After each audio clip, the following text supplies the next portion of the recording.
Hey guys, welcome back to another video, and in this video I'll show you how you can send money to someone on Revolut.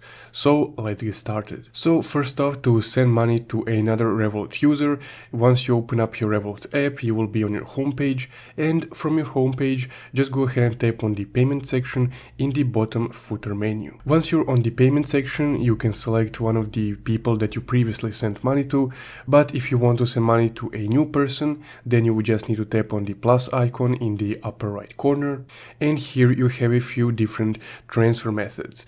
So you can send money directly to someone's Revolut account, which we will be using, or you can select one of these secondary transfer methods. So because we are sending money to another Revolut user, I will select Revolut. Then you would need to add a user that you want to send money to.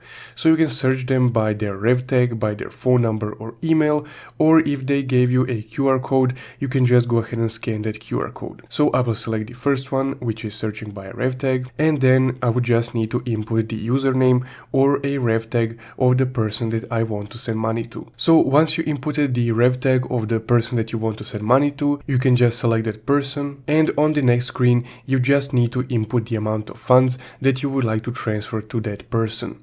So let's say 10 euros. Then you have an option to add a note, but it's not necessary, so you can just tap on send and then the transaction will be made. So essentially guys, that's how you can send money to someone else on Revolut. If you found this video helpful, don't forget to leave a like and subscribe. Thank you for watching.